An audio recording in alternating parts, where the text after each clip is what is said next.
अगर मैं आपसे पूछूं विनाइल क्लोराइड, ध्यान से सुनते रहेंगे, विनाइल क्लोराइड, तो vinyl is a particular unit. Vinyl एक पर्टिकुलर यूनिट है। बताइए कब बनता है विनाइल? जब आप इथीन में से एक एच हटा देते हैं, the remaining part is known as vinyl. और क्लोराइड का मतलब अब यहां क्या लगा देना आपको? Cl। So this is vinyl chloride. एक हमारे सामने आता है, मान लीजिए अगर अपन बात करना चाहें विनाइलिक क्लोराइड, क्या आता है? विनाइलिक क्लोराइड, क्लोराइड आ जाए, या फिर अगर अपन बात करना चाहें हेलाइड, मतलब कोई और दूसरा भी हेलोजन हो सकता है। So there is basic difference. Vinylic जब वो इस्तेमाल में लेता है, विनाइलिक जब वो इस्तेमाल में लेता है, तो उसका इतना सा कहना होता है कि जो हेलोजन है वो कहां पर लगा हुआ है? Carbon carbon double bond. जब वो कह रहा है हमें कि बात कर रहा है किसकी? विनाइलिक क्लोराइड की, तो इतना सा कह रहा है कि the halogen is attach to the carbon carbon double bond. ये बहुत इंपॉर्टेंट पॉइंट होता है जिस पर हम ध्यान नहीं देते।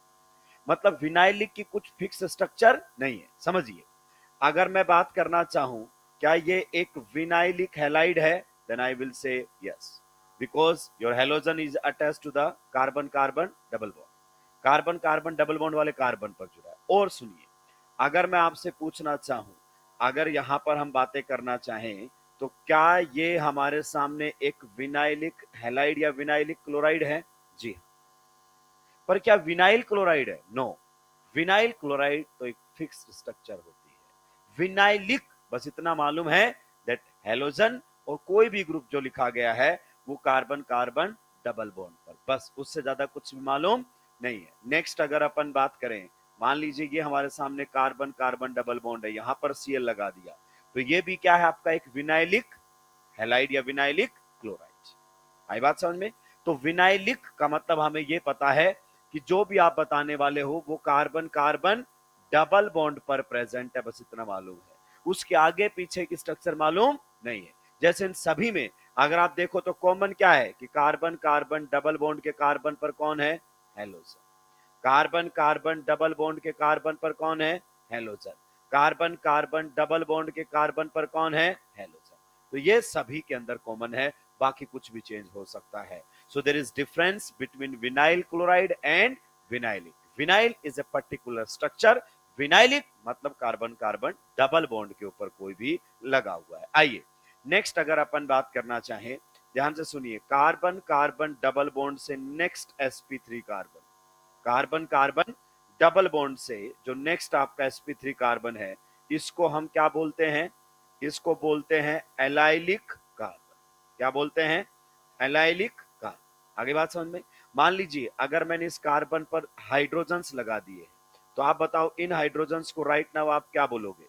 ये तीनों के तीनों हाइड्रोजन कौन से कार्बन पर अटैच्ड है? बताइए कौन से कार्बन पर? एलाइलिक कार्बन पर। तो इन्हें हम बोलेंगे कौन से hydrogens? Allylic, allylic hydrogen atoms, या सिंपल हम कह सकते हैं एलाइलिक हाइड्रोजन। क्या ये पॉइंट आपको समझ में आया? तो अगर आपके सामने फिर से वर्ड इस्तेमाल में ले रहा है एलाइलिक, इसका मतलब कार्बन कार्बन डबल बॉन्ड से नेक्स्ट कार्बन पर है, बाकी हमें कोई कंफर्मेशन नहीं है।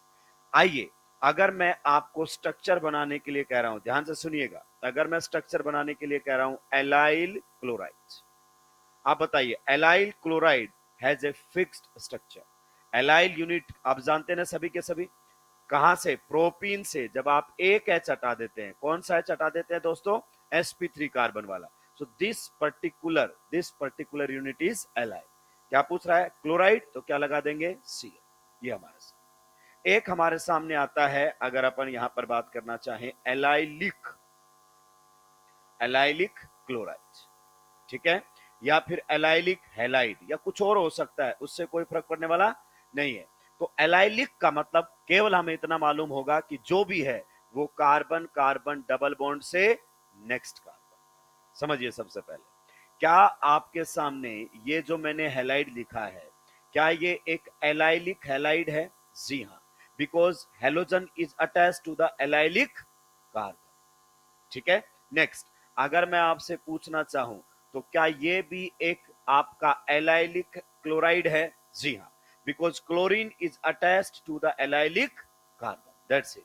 अगर मैं आपसे पूछना चाहूं कुछ इस प्रकार से, ध्यान से सुनते जाइए, क्या ये भी एक एलाइलिक क्लोराइड है? जी हाँ, because halogen is attached to the allylic carbon.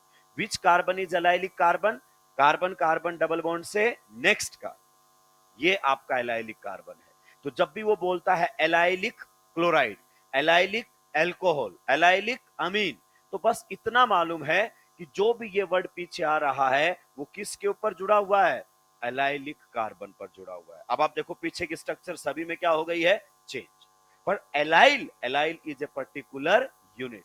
So you got the difference between allylic and allyl. ये बहुत काम आएंगे जब आप SN1 SN2 रिएक्शंस पढ़ेंगे।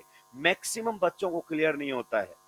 वो कई बार लिखता है एलाइल कार्बोकेटाइन, कई बार लिखता है एलाइलिक कार्बोकेटाइन, समझता नहीं है। एलाइल का मतलब this particular unit, and allylic का मतलब कार्बन कार्बन डबल बॉन्ड से नेक्स्ट कार्बन पर। बस इतना ही मालूम है, बाकी कुछ मालूम नहीं है। इधर कुछ भी हो सकता है, इस कार्बन पर, इस कार्बन पर भी कुछ हो सकता है, कोई लेना देना नहीं है। जल्दी से नोट डाउन करेंगे, आगे बढ़ेंगे।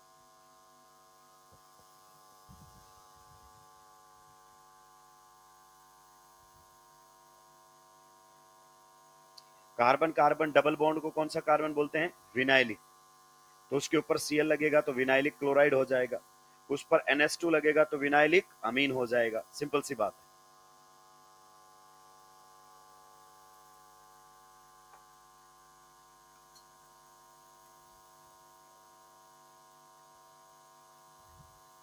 नीट 2024 में तो यहीं से क्वेश्चन था, बहुत सिंपल सा क्वेश्चन था।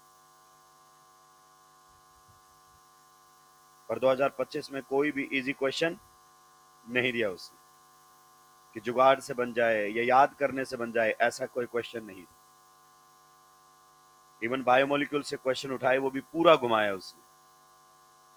4 प्रॉपर्टी उसकी दी, उसके बाद पता कर सकते हो कि बताइए कौन सा इसमें से आपका कार्बोहाइड्रेट है।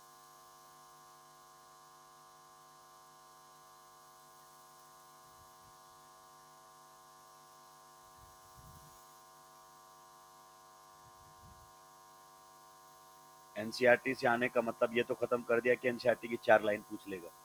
सीधी 4 लाइन उठा कर रख दी है, एनसीईआरटी मानता है बच्चा। एनसीईआरटी से आने का मतलब topic must be in NCERT, पूछेगा तो अपने अंदाज से।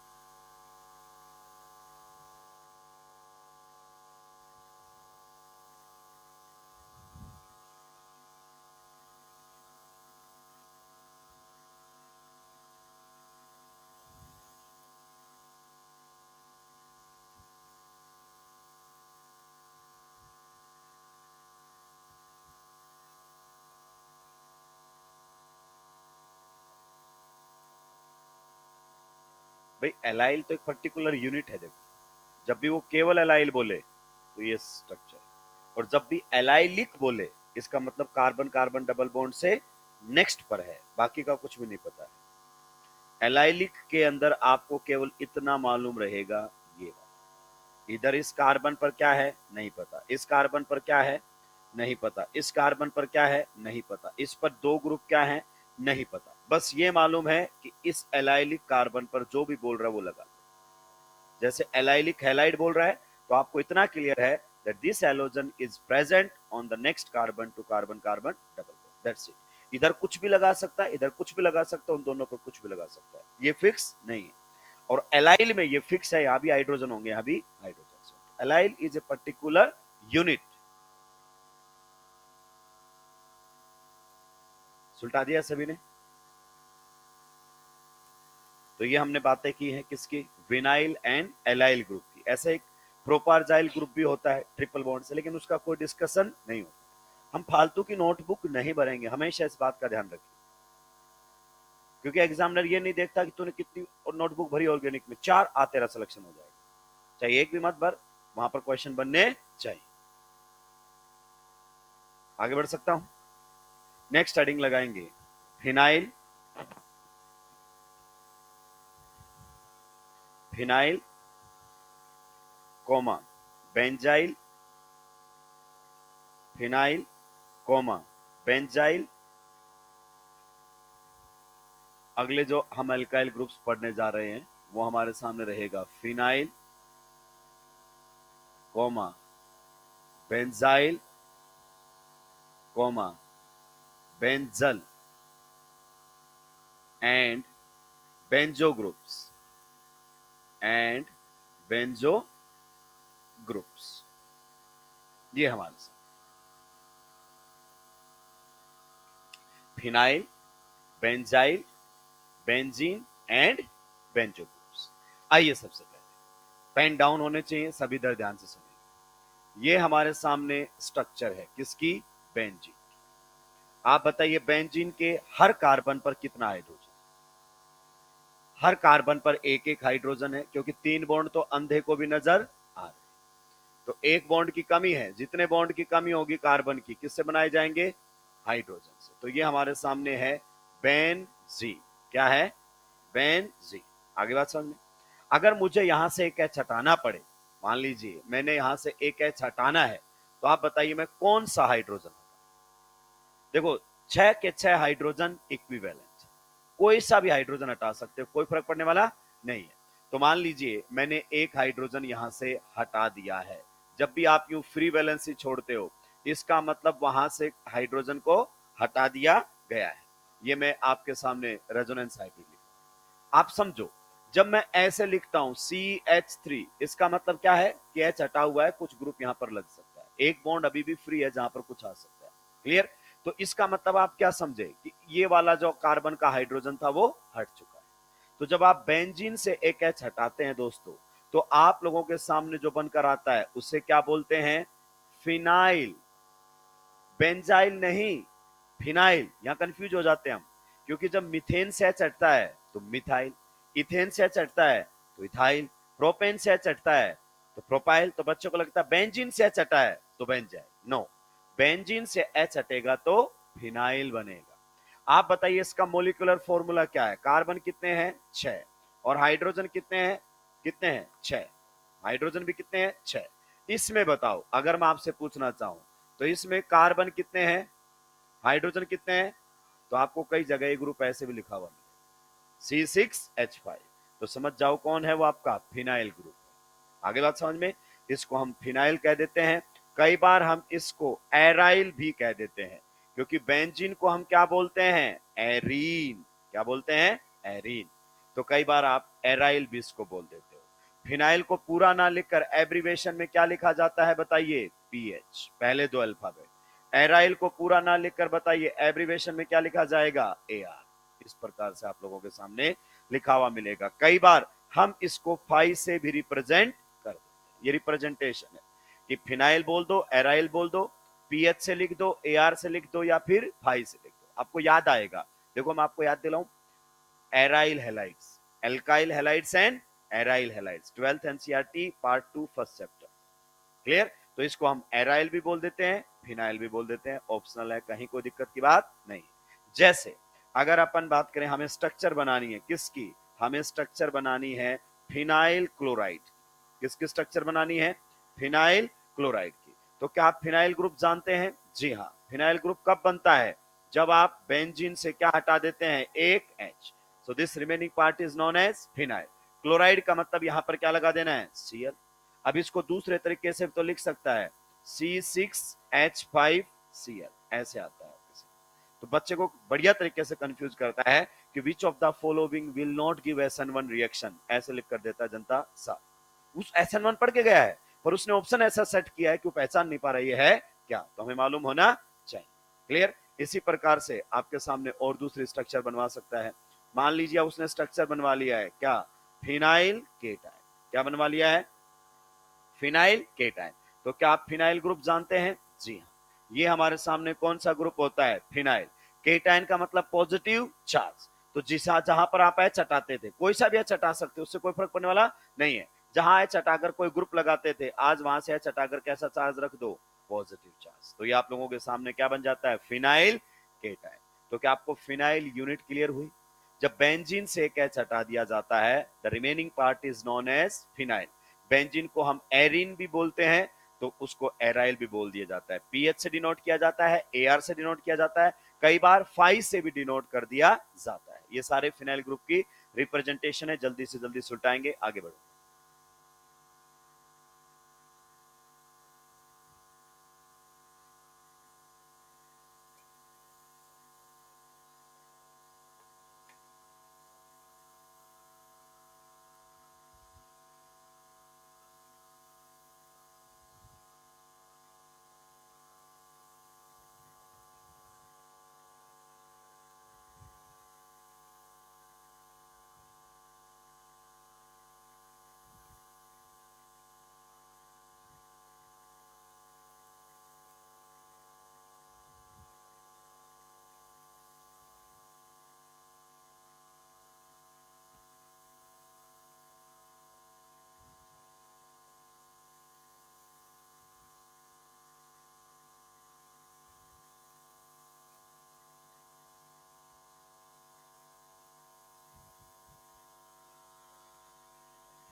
सुलटा दिया है, आगे बढ़ सकता हूं। हमने स्ट्रक्चर बनाई फिनाइल क्लोराइड की, ये रही, फिनाइल केटाइन की, ये रही, एराइल अमीन की, ये रही, क्योंकि आपसे बेसिक स्ट्रेंथ कंपैरिजन पूछेगा, एराइल अमीन, इथाइल अमीन, मिथाइल अमीन, इस प्रकार से करते हैं। तो जब आप जानते ही नहीं हो स्ट्रक्चर तो कंपैरिजन कैसे करोगे। आगे बढ़ सकता हूं दोस्तों, सुलटा दिया सभी ने। स्पीड बढ़ाएंगे भाई, स्पीड नहीं है तो फिर कोई मतलब नहीं है। फिर आराम से घर आके आप 4 साढ़े 4 घंटे में सोल्व कीजिए। इस बार तो तुमने देख लिया बायोलॉजी में 4 4 मिनट लग रही है।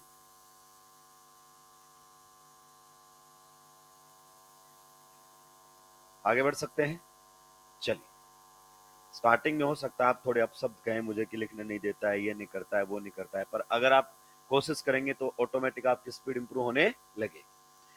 नेक्स्ट देखिए, जब बेंजीन के ऊपर आप क्या लगा देते हैं, CH3, ये हमारे सामने है बेंजीन, और इस पर हमने क्या लगा दिया है, CH3। तो दोस्तों इसका कॉमन नेम होता है टोलिन, आप सभी जानते हैं, क्लियर।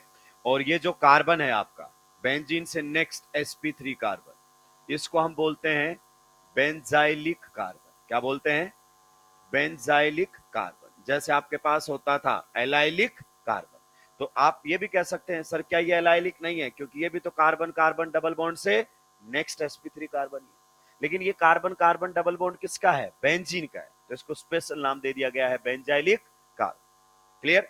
अब हमें यहां से H हटाने, याद रखिए हम सारे जो H हटाएंगे वो बेंजाइलिक कार्बन से हटाएंगे। कहां से हटाएंगे, बेंजाइलिक कार्बन से। क्या मैं इसको ऐसे लिख सकता हूं, देखो इधर वाले पार्ट को क्या लिखा जा सकता है, C6H5, और ऐसे लिख सकता हूं CH3। किसी को कोई दिक्कत आपत्ति परेशानी, चलिए। अब मुझे H हटाना है, मैं यहां से हटाऊंगा सारे H, ध्यान रखिए। पहला मैंने H हटा दिया है, तो पहला H हटाने के बाद हमारे सामने जो ग्रुप बनकर आएगा वो ग्रुप बनकर आएगा ये पार्ट हमारे सामने बच जाएगा, और इसी को ही हम क्या कहते हैं, बेंजाइल। क्या कहते हैं, बेंजाइल। तो आप उल्टे बनाते हो, जब वो बोलता है बेंजाइल क्लोराइड तो तुम फिनाइल क्लोराइड बना के बैठ जाते हो, क्योंकि बेंजीन से H हटा देते हो।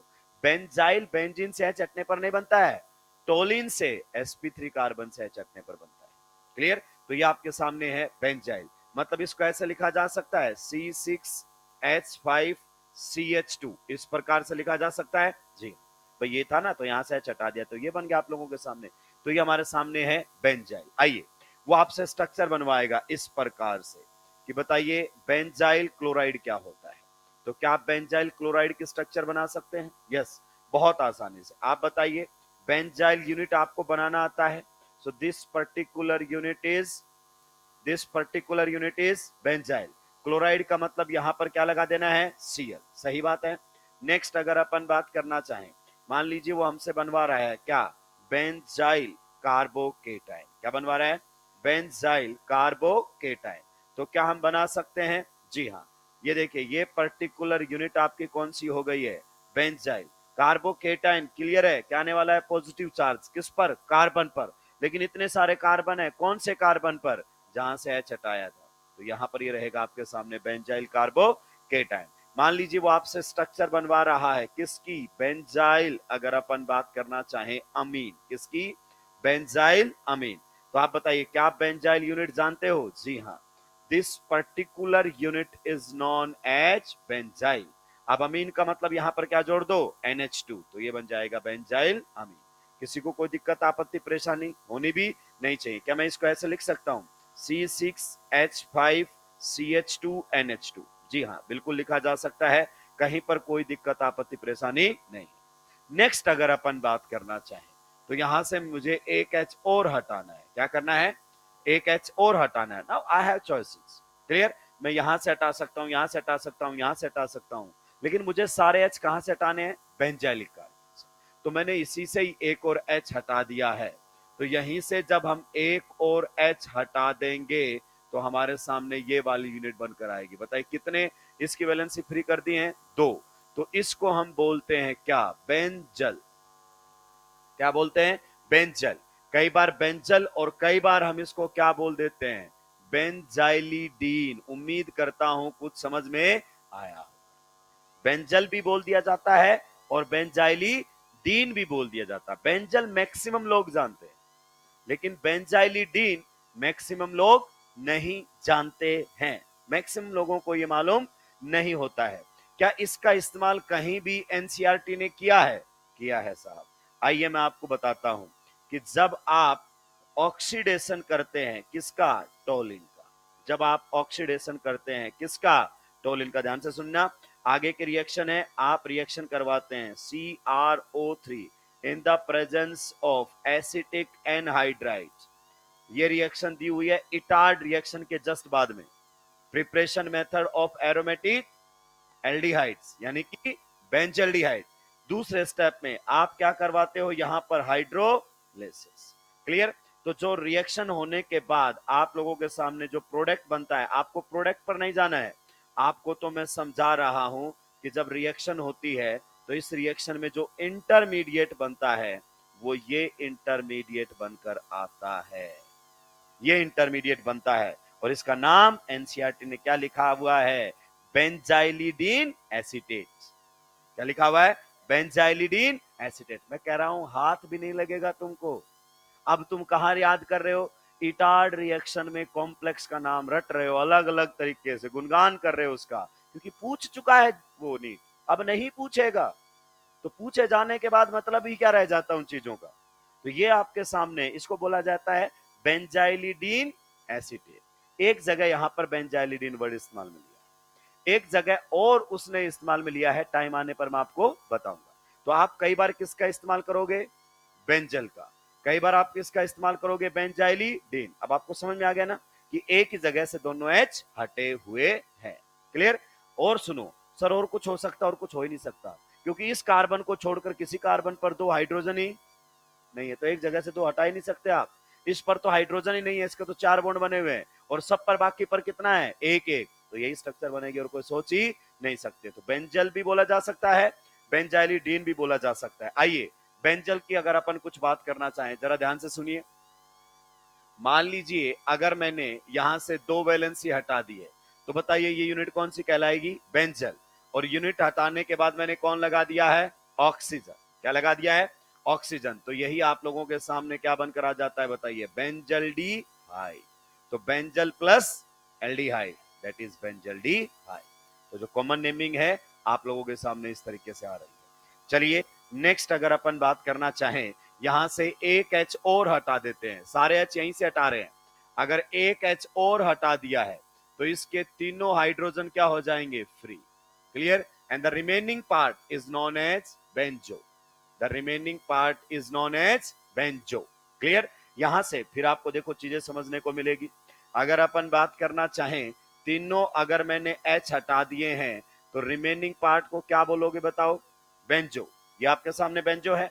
मैंने यहां पर कौन लगा दिया है, ऑक्सीजन, और यहां पर कौन लगा दिया है, OH। अब आप गौर से देखिए ये कौन सा फंक्शनल ग्रुप बन गया आपका, कार्बोक्सिलिक एसिड। तो ये बन गया benzo plus oic acid, that is benzoic acid. तो इसी को आप क्या बोल देते हैं, बेंजोइक एसिड। आगे बात समझ में। तो जल्दी से इन वाली यूनिट्स को भी आप सुलटाएंगे, आगे बढ़ो।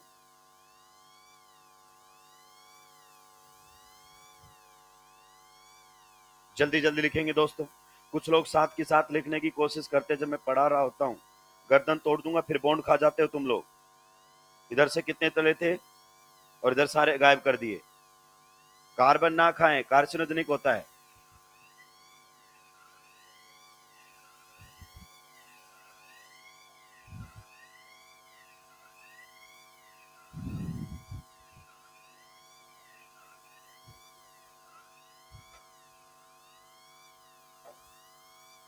जल्दी जल्दी सुलटाएंगे।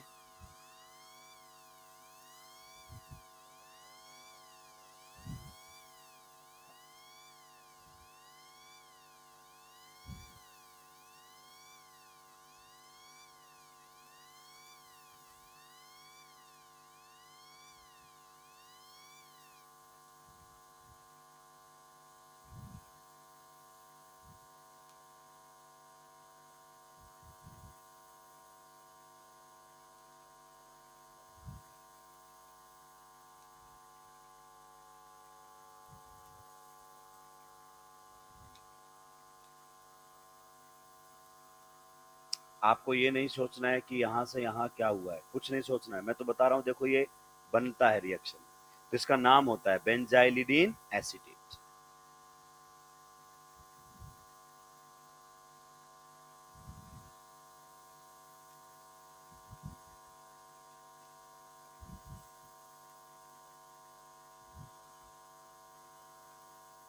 सुलटा दिया है।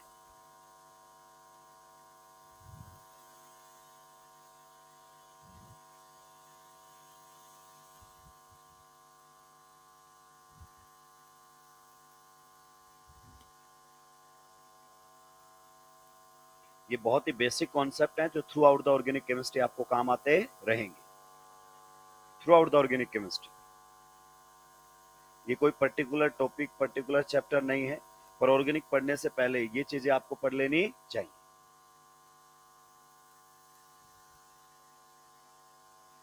क्वेश्चंस आते हैं। विच of the following carbocation is most stable? Tertiary butyl carbocation, benzyl carbocation, allyl carbocation, methyl carbocation. नाम से लिखा होता है। तो आप अल्फा एच, रेजोनेंस सब कब देखोगे? जब आप कंफर्म कर चुके होगे क्या है स्ट्रक्चर। स्ट्रक्चर नहीं है तो फिर कोई मतलब ही नहीं है। फिर तो भाई साहब आप ऐसे चार में से किसी एक को टिक मारेंगे और उसके लिए कोचिंग की जरूरत नहीं। उसके लिए आपको काला जादू सीखना चाहिए। आगे बढ़ सकते हैं। जल्दी जल्दी लिखो। राक्षस इतने धीरे धीरे लिखते हो, कहीं मुनिम की नौकरी नहीं मिली तुम्हें। कोई डॉक्टर बाहर अपना असिस्टेंट भी नहीं रखेगा तुमको, पर्ची भी नहीं काट सकते ढंग से तुम। पेशेंट से पूछ पूछ के उसके नाम की स्पेलिंग लिख रहे हो।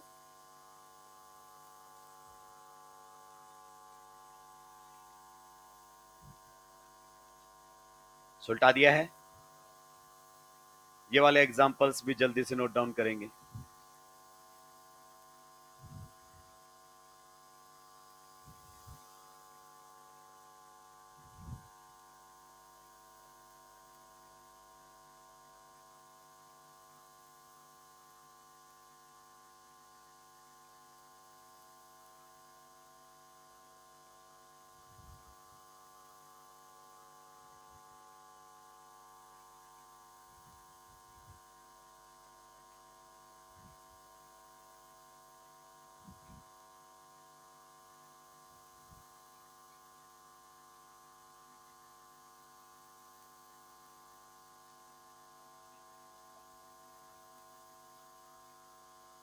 सुलटा दिया है।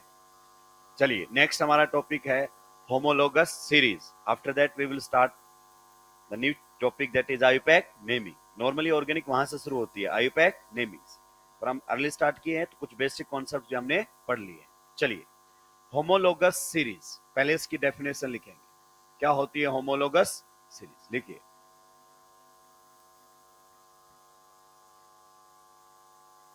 ए series of organic compounds,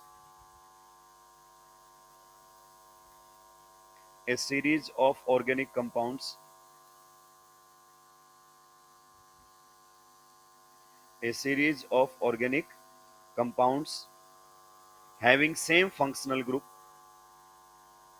having same functional group. Underline the word same functional group. A series of organic compounds having same functional group whose successive members, successive का मतलब समझते हो ना, लगातार, whose successive members differ by CH2 unit, differ by CH2 unit, इस प्रकार से लिख दो, differ by CH2 unit, differ by CH2 unit. एक सीरीज ऑफ ऑर्गेनिक कंपाउंड्स जिनमें फंक्शनल ग्रुप क्या होगा, सेम, और उसमें लगातार कोई भी दो मेंबर जो होंगे वो किससे डिफरेंट करेंगे, CH2 यूनिट से. तो इसको वेट में भी कन्वर्ट कर सकता है. क्लियर. तो आप जानते हैं कार्बन का कितना हो गया 12, हाइड्रोजन का कितना होगा दोनों का 2, तो 14 ग्राम वेट से डिफर करें, वो उसके पास है, आपका इतना दिमाग तो खर्च होना ही चाहिए. नेक्स्ट पॉइंट लिखिए इसके अंदर, any two members of a homologous series, any two members of a homologous series, any two members of a homologous series, any two members of a homologous series are known as homologues, are known as homologues. Any two members of a homologous series are known as homologues. Clear?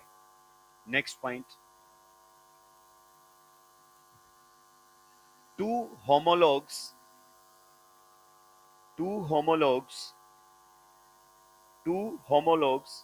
differ by CH2N unit. Two homologues differ by CH2N unit.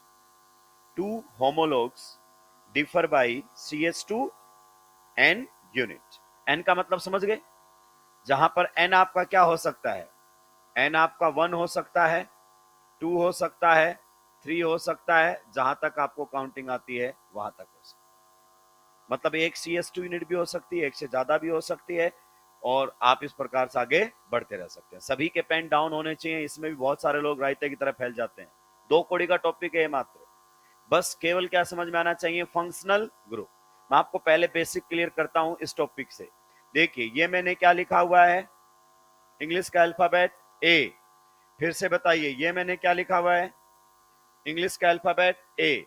फिर से बताइए ये मैंने क्या लिखा हुआ है, English का अल्फाबेट ए. ये फिर से बताइए क्या लिखा हुआ है, इंग्लिश का अल्फाबेट. फिर से बताइए ये क्या लिखा हुआ है, इंग्लिश का अल्फाबेट. यहां पर अगर मैं आपसे पूछूं तो ये क्या लिखा हुआ है, इंग्लिश का अल्फाबेट ए. अब आप सारे देखो, सारे के सारे क्या हैं, ए. सारे के सारे क्या हैं, ए. अगर कोई आपसे पूछे इनमें फर्क क्या है, then you will say size का फर्क. किसका फर्क है, साइज का. जैसे यहां से आ जाओगे तो साइज बढ़ गई, फिर यहां से आ जाओगे तो साइज और बढ़ गई, यहां से आ जाओगे तो थोड़ी साइज और बढ़ गई, फिर ये साइज बढ़ गई, ये साइज बढ़ गई. पर कॉमन क्या है इसमें, कॉमन है कि इसमें ये सारे के सारे ए हैं. यही होमोलॉग्स होते हैं. एक्चुअली ये आपस में एक दूसरे के क्या हैं, होमोलॉग. ये आपस में एक दूसरे के क्या हैं, होमोलॉग. ये एक दूसरे के क्या हैं, होमोलॉग. ये एक दूसरे के क्या हैं, होमोलॉग. मतलब ये है तो सारे ए, पर इनमें केवल और केवल किसका फर्क है, साइज का फर्क. मान लीजिए अगर मैंने यहां पर क्या लिख दिया होता, बी, तो अब बताओ क्या ये दोनों आपस में होमोलॉग हैं, नो. होमो, होमो का मतलब सेम, होमो का मतलब सेम, तो सेम होने चाहिए, ए ही होने चाहिए. ये तो क्या है, बी. तो यहां पर जब आप लिख रहे हो ना होमोलोगस, तो होमो, होमो का मतलब क्या, सेम. कौन सेम, फंक्शनल ग्रुप. सेम क्या होना चाहिए, फंक्शनल ग्रुप. जिस बच्चे को ये बेसिक कॉन्सेप्ट क्लियर है उसके लिए 2 कोड़ी की हैं सारी बातें, और जिसको बेसिक्स क्लियर नहीं है वो अलग अलग तरीके से रट रहा है, एग्जामिनर को जब चाहेगा सुलटा के चला जाएगा. आइए अब मैं आपको ऑर्गेनिक केमिस्ट्री के ऊपर लेकर आता हूं. जितने भी बातें लिखी है मैं सब समझाऊंगा, परेशान होने की जरूरत नहीं.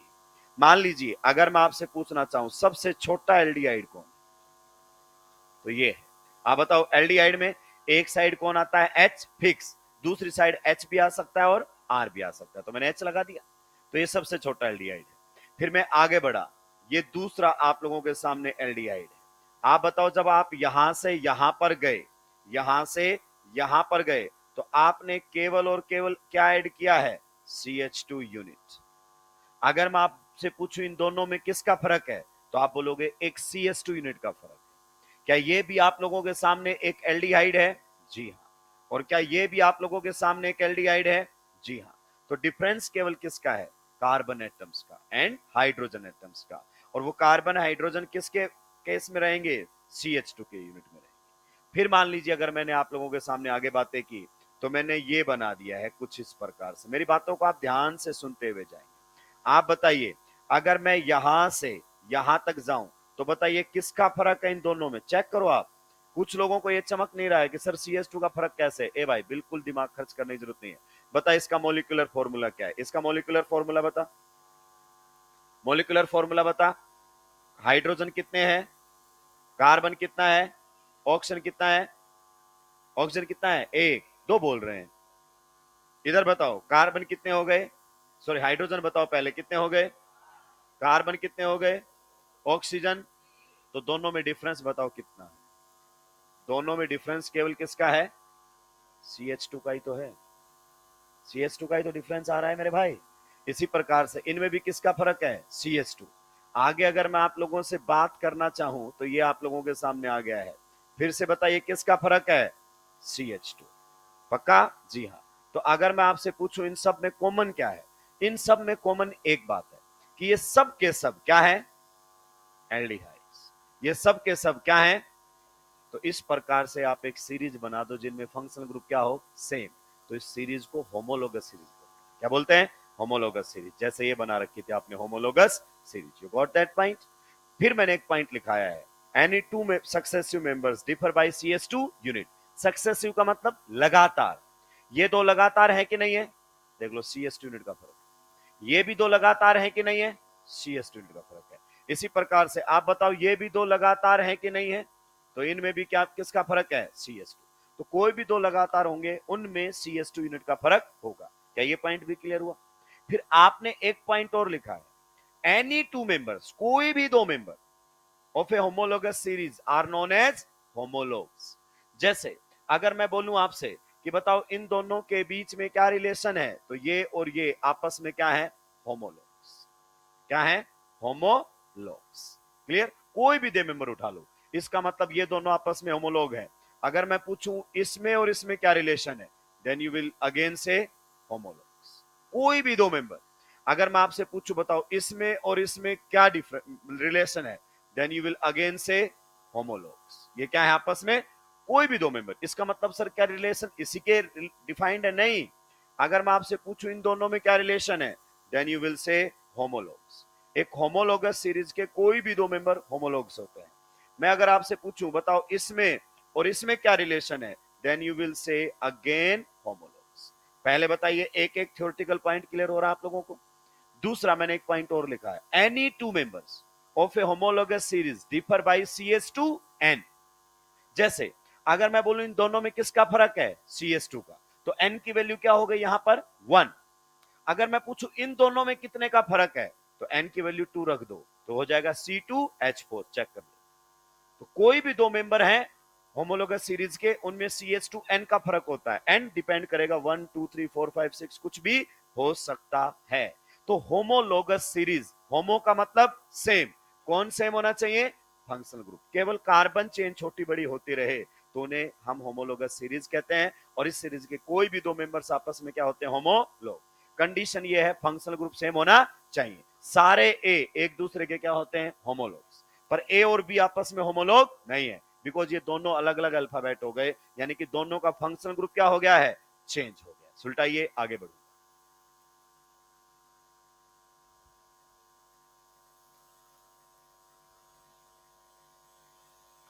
सुलटाइए जल्दी से। देखिए, जब तक किसी चीज का फिजिकल सिग्निफिकेंस क्लियर नहीं होगा ना, क्वेश्चन नहीं बनने दोस्त। जिस तरीके का नीट पैटर्न चल रहा है, मींस आप रट के नहीं कर सकते क्वेश्चंस को। फिजिकल सिग्निफिकेंस का मतलब, जैसे हम एक बच्चे को बोलते हैं, बच्चे इस वायर को टच मत कर, इसमें करंट है, उसने सुन लिया, उसको उसका मतलब समझ नहीं आया, तुम जैसे जाओगे टच करेगा उसको। इसका मतलब उस बात का एहसास उसको नहीं है। हमें बोले कि इस वायर को टच मत कर, हम समझ जाते हैं कि कुछ ना कुछ इसमें गड़बड़ है। कई जगह लिखा रहता है ना नो पार्किंग, और हम वहां भी पार्क कर देते हैं। लेकिन जिस दिन हमारा चालान कटता है उस दिन समझ में आता है साइन का कोई मतलब है।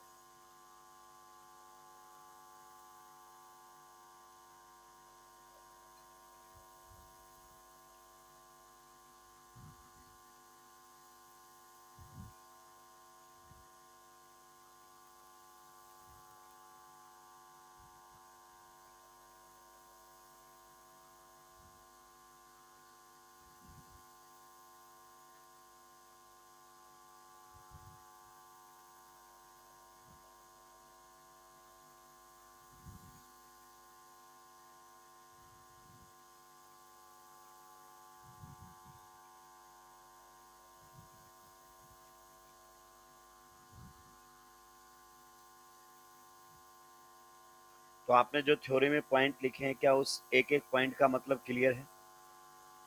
अगर कोई पॉइंट क्लियर नहीं है और आपने नोटबुक में लिखा है तो उसका कोई मतलब नहीं है, उसको काट दो या फिर उसको समझ लो।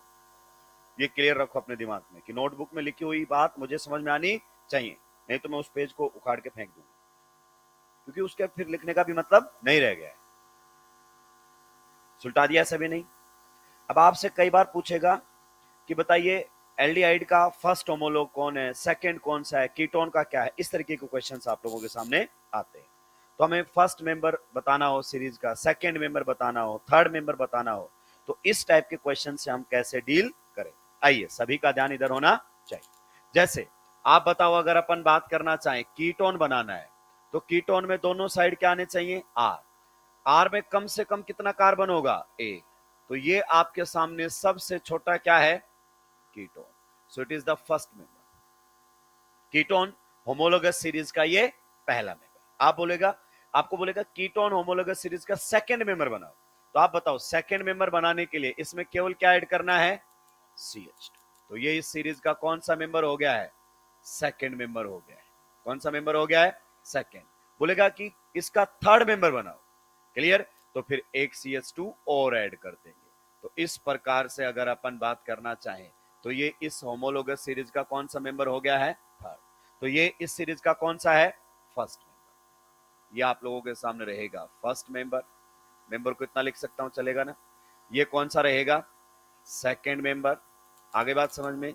ये आपके सामने कौन सा रहेगा, थर्ड मेंबर। तो इस प्रकार से आप क्वेश्चंस को डील करेंगे। देखिए कुछ तो आप खुद से दिमाग खर्च करेंगे, तो इस प्रकार से आप बना सकते हैं। आइए अब मैं एक क्वेश्चन पर आता हूं, सभी ध्यान से सुनेंगे। मैं आपको ऑप्शन दूंगा, आपको बताना है कि कौन से दो आपस में होमोलॉग्स है, कौन से दो आपस में होमोलॉग्स है। क्वेश्चन को ध्यान से दीजिए। क्वेश्चन हमारे सामने है, which of the following, which of the following, which of the following two are homologs, are homologs. आप बताओ क्या कॉन्सेप्ट रहेगा क्वेश्चन। भाई मेन पॉइंट है फंक्शनल ग्रुप क्या होना चाहिए, सेम। कार्बन कम ज्यादा होंगे तो चले, CH2 यूनिट का फर्क आएगा, CH2N बोला करो, CH2N का। क्लियर। आइए सोचते रहिए और बताते रहिए। पहला ऑप्शन आप लोगों के सामने कुछ इस प्रकार से ये हमारे सामने दिया गया है और आपसे पूछा जा रहा है, बताइए क्या ये आपस में एक दूसरे के होमोलॉग हैं या नहीं। दूसरा आप लोगों के सामने कुछ इस प्रकार से आ रहा है और आपसे पूछा जा रहा है कि बताइए क्या ये आपस में एक दूसरे के होमोलॉग्स हैं या नहीं। क्या ये एक दूसरे के आपस में होमोलॉग है या नहीं। थर्ड अगर अपन बात करना चाहें तो हमारे सामने कुछ इस प्रकार से दिया जा रहा है और आपसे पूछा जा रहा है कि बताइए क्या ये आपस में एक दूसरे के होमोलॉग है या नहीं। फोर्थ में फिर से आप लोगों के सामने कुछ इस प्रकार से है और आपसे पूछा जा रहा है कि बताइए क्या ये आपस में एक दूसरे के होमोलॉग है या नहीं है। बहुत ही बेहतरीन क्वेश्चन है, अभी आप सुनते जाना ना। ऑप्शन नंबर 5 अगर अपन बात करना चाहें तो इसी प्रकार से हमारे सामने है, पूछा जा रहा है क्या ये आपस में एक दूसरे के होमोलॉग हैं या नहीं। क्या ये आपस में एक दूसरे के होमोलॉग हैं या नहीं। इस प्रकार से आप लोगों के सामने क्वेश्चंस आ रहे हैं अपना दिमाग लगाएंगे और इसको सुलटाने की कोशिश करेंगे। बढ़िया क्वेश्चन, बहुत ही बेहतरीन क्वेश्चन। तो जो कॉन्सेप्ट मैंने आपको सिखाने थे वो मैं क्वेश्चन की फॉर्म में सिखा रहा हूं, ठीक है। आइए सबसे पहले बताओ, आपस में आप बताओ, होमोलॉग्स की खास बात क्या होती है? सेम फंक्शनल ग्रुप, सही बात है कि नहीं है? और अगर अपन बात करना चाहें एंड डिफर बाई, किससे डिफरेंट करेंगे बताओ? Differ by CH2 N unit, मतलब CH2 एक भी हो सकता है एक से, ये मेन कॉन्सेप्ट होता है। तो जब आप रिवीजन करोगे आपको ये पॉइंट याद है ना, एकदम पिन पॉइंट कॉन्सेप्ट पर काम करो, क्वेश्चन बन जाएगा आपका। क्लियर? आइए सबसे पहले देखो, इन दोनों में क्या CH2 यूनिट का फर्क है? इसमें और इसमें CH2 यूनिट का फर्क है, लेकिन CH2 यूनिट का फर्क होना होमोलॉग नहीं होते हैं। इसमें फंक्शनल ग्रुप कौन सा है बताइए? इसमें फंक्शनल ग्रुप है कार्बोक्सिलिक एसिड, और इसमें फंक्शनल ग्रुप है ईस्टर। तो यहां तो फंक्शनल ग्रुप ही बदल गया, आपने कार्बन तो बढ़ाए लेकिन ऐसे बढ़ा दिए कि फंक्शनल ग्रुप चेंज कर दिया, तो ये आपस में होमोलॉग नहीं है। अगले वाले क्वेश्चन पर बात कीजिए भाई लोगों। आप बताइए, इसमें फंक्शनल ग्रुप कौन है? एल्डिहाइड, और इसमें भी फंक्शनल ग्रुप कौन है? एल्डिहाइड। तो ये आपस में एक दूसरे के क्या है? होमोलॉग। आप बताइए कितने CH2 का फर्क है? तो आपके पास एक, दो, तो दो CH2 यूनिट्स का डिफरेंस है। क्लियर? सॉरी, तीन, इसमें एक ही का था ना, तो तीन CH2 यूनिट का फर्क है। अगले वाले में देखो, ये कौन था? एल्डिहाइड, और ये क्या बना दिया? तो ये आपस में होमोलॉग, हालांकि CH2 यूनिट डिफरेंट किया है इसने। नेक्स्ट वाले में बताओ, ये कौन था आपका? पूरा बोलो, 1 डिग्री अमाइड, और ये क्या था? 2 degree amide. 1 degree amide, 2 degree amide, same functional group और डिफरेंट, तो ये होमोलॉग नहीं हो सकता। नेक्स्ट वाले में बताओ, ये आपका क्या है? पूरा बोलना, अमीन नहीं, 1 डिग्री अमीन, और ये आप लोगों के सामने कौन सा है? 2 डिग्री अमीन। तो क्या ये होमोलॉग हो सकते हैं? नहीं हो सकते। क्लियर? नेक्स्ट वाले में ये कौन है? फिनोल, और क्या ये फिनोल है? नहीं। आप देखो OHsp3, तो ये तो कौन है? Alcohol, and phenol and alcohols are same functional group? No, तो they are again not homologues. इस तरीके के क्वेश्चंस आते हैं, पर डायरेक्ट पूछे ना पूछे, ऑप्शन में रख देगा, रिएक्शन करवाएगा, प्रोडक्ट बनाएगा एंड बोलेगा विच of the following statement is correct और इनकरेक्ट। तो मल्टीपल कॉन्सेप्चुअल क्वेश्चंस में इनका इस्तेमाल किया जाता है कि ये दोनों आपस में आइसोमर्स हैं, ये दोनों आपस में होमोलॉग्स हैं, ऐसे स्टेटमेंट आपके सामने रखेगा। सुलटाएंगे, जल्दी से आगे बढ़ूंगा दोस्तों।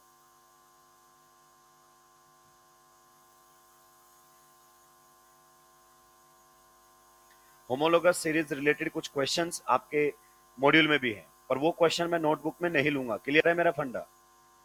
और आपका फंडा भी क्लियर होना चाहिए कि सर मैं खुद से बनाऊंगा, नहीं बनेगा तो आपसे पूछ लूंगा, कोई दिक्कत की बात नहीं है। देखो, ये जब दोनों को क्लियर होगा ना, तभी सिलेक्शन आएगा। मैं साफ बात करता हूं कि मेरा बच्चा पढ़ने वाला है, पढ़ेगा, नहीं है समझ में आया तो मुझसे पूछेगा कि सर ये मेरे को बता दो, लेकिन वो पढ़ेगा।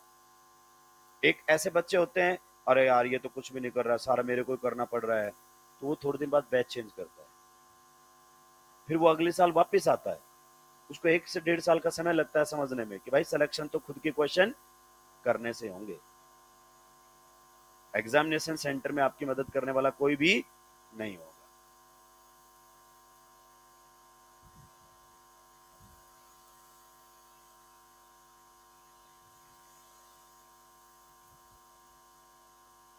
और ये कोचिंग है, टीचर कम और हम कोच ज्यादा है, और जिस कोच की उसके स्टूडेंट्स बुराई ना करे वो कोच ही क्या करे। कोच जब दिखता है तो मुंह से अब शब्द निकलते हैं उसके प्लेयर्स के कि ये फिर आ गया, फिर निपटाएगा। जैसे ट्रेनिंग खत्म होती है तो कोच की चर्चाएं चलती हैं, अब शब्द ही कहे जाते हैं, लेकिन जिस दिन मेडल आते हैं ना, उस दिन तारीफें होती है, और जो पहले ही तारीफ बटोर लेता है उनके मेडल नहीं आते कभी भी।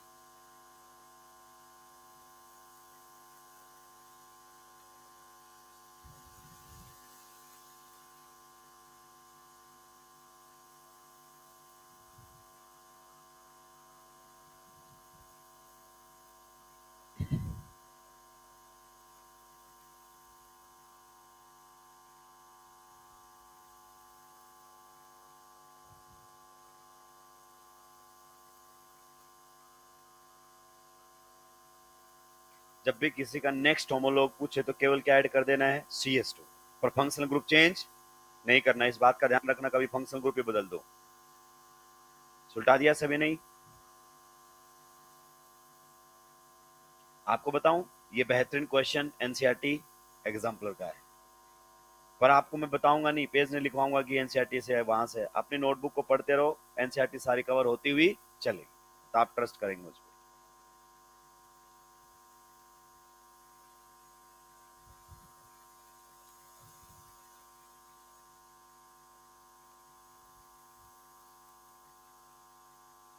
सुलटा दिया है?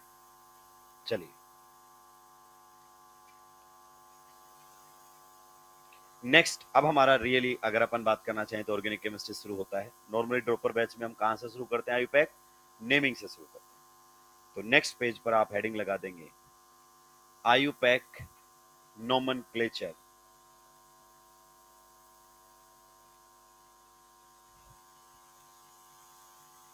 या फिर आयुपैक नेमिंग। कॉमन नेमिंग की जहां जितनी जरूरत पड़ेगी हम साथ के साथ करते रहेंगे। कॉमन नेमिंग से डायरेक्ट क्वेश्चन नहीं आते, नहीं आते, परेशान होने की जरूरत नहीं है। आइए, तो नेक्स्ट टॉपिक हमारा जो रहने वाला है वो रहेगा आयुपैक नेमिंग। आयुपैक नेमिंग कह सकते हैं या फिर आयुपैक नोमेनक्लेचर कह सकते हैं। कई बार हम इसको सिस्टमेटिक नेमिंग भी बोल देते हैं।